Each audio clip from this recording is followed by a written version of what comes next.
So it's very interesting that those libertarians didn't really have their ideas thought out either. I didn't think.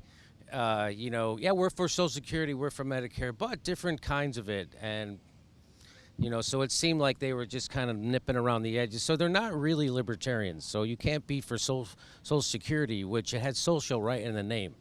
That's socialism, right? So you can't say you're a libertarian and still be for Social Security and Medicare. And so that's a new, maybe that's a 21st century view of libertarianism.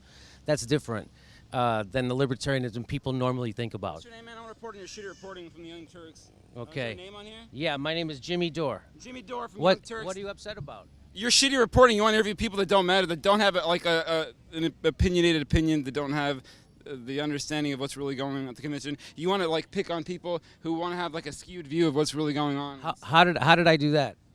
Fuck you. Okay, well that's a good point.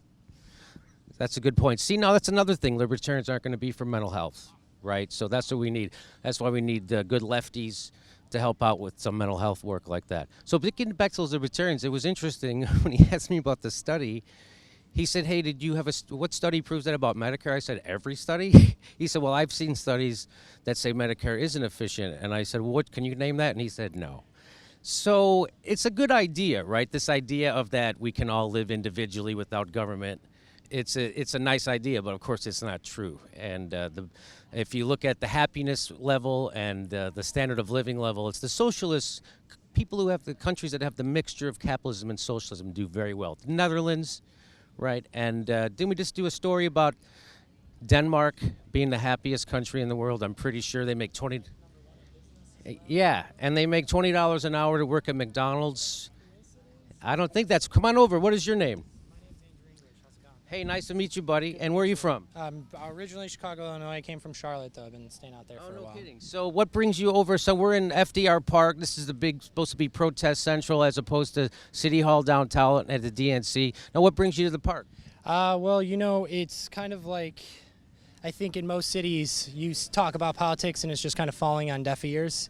And you watch everything that happened throughout the election, and this is kind of this is supposed to be where we all finally get our frustrations out, vent. I'm here to just be a body. I feel like if 1 million people show up, that's all we really need is just to prove our point. Don't really need to say much. I mean, I think that statement is saying enough. So I'm just kind of here to be another body, just to make sure people get the point.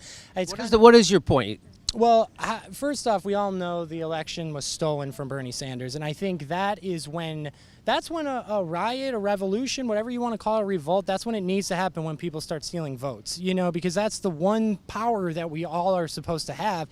And seeing everything that happened in New York, Arizona, California, I mean, everybody knows Bernie won the election right out, but media doesn't want to cover it, nobody wants to say anything, and everybody believes they don't have any power in politics, because that's kind of the way of the world. So why hasn't, a lot of people have asked, I mean, when I say a lot of people, I mean me, why hasn't Bernie Sanders come out and said anything about the election fraud? That's what I'm waiting for.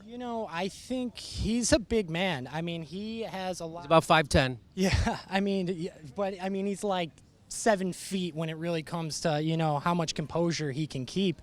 And I think he's the best version of who we all want to be. I would not be able to keep my mouth shut in that type of situation. I think he truly believes what he's doing is the best approach to try to keep Trump out of office. I truly believe he's the only approach to keep Trump out of office. Without him running as an active candidate, I think Trump's going to make it into office. I think the hatred that's built towards Hillary Clinton has hit this level that there's no coming back from. And I don't think... What do you think the ramifications of a Trump presidency are? It's hard to say. It's very hard to say. It's a lot harder to say what's going to happen if Trump gets into office than what's going to happen if Hillary gets into office. Hillary has been a politician for years and years, so we've already got a demonstration of what would potentially happen if she got into office. Donald Trump talks a big game, and he's a sociopath, and he goes off and he goes on these tangents of things he believes, and then 20 minutes later he comes back and he believes something different. So I couldn't give you a clear view of what I think is going to happen if Trump makes it into office, but I don't think going to war is going to be the first thing that Trump's I don't think he's going to be working for the 1%'s agenda. And that's something to be said right there. And I think that's going to keep a lot of people safe at night. Do I think he's going to make a great president? Absolutely not. He has no experience whatsoever. He doesn't know how to get a law passed if his life depended on it.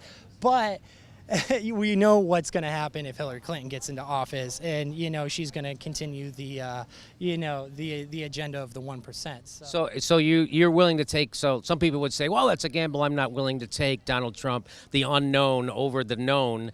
But you're saying you are willing to take that gamble. If I had to, gun to my head, somebody said Trump or Hillary, I'd go Trump. That being said, I have no intention of voting for Donald Trump or Hillary Clinton. I'm probably just going to vote Green Party. Everybody I've told that to, that's a wasted vote.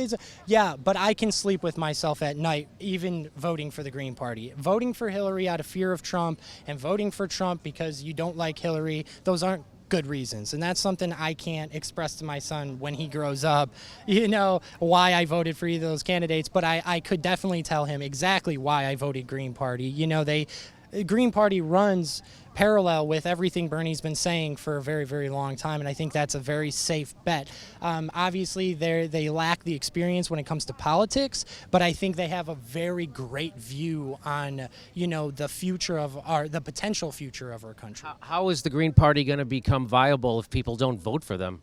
I think that's kind of where everybody's at. I think what's the polls right now? 3%, 3%, which is why people tell me it's a wasted vote. But my point is it'll stop being a wasted vote if enough people start voting for them. And I think in the next 2 months we're gonna see the tide turn really fast. I really think. After the Sanders came out and actually supported Hillary Clinton or endorsed Hillary Clinton. Jill Stein's donations went up something like 1,000%. How many people switched their parties overnight? So that was just the first example of what could potentially happen in the next few months. I think it's going to be very interesting to see where she lies in the polls in about 60 days from now. I'm hoping she hits that 15-20% mark and she can get on stage with the big parties and do some healthy debates. I think it will bring she will definitely shed some light on what Clinton actually did during the elections. Donald Trump's absolutely going to do that as well, but I think it will be nice to have that third party on the stage really calling them out on all their BS. I think that would be nice to see. And if she can get on those stages, I imagine she's going to pick up some momentum moving into November. I don't know if she'll have what she needs to pull off an election, but it'll definitely be, it'll wake people up. It'll definitely show people that there are other options out there. Hey, thanks for talking to us, man. That was great.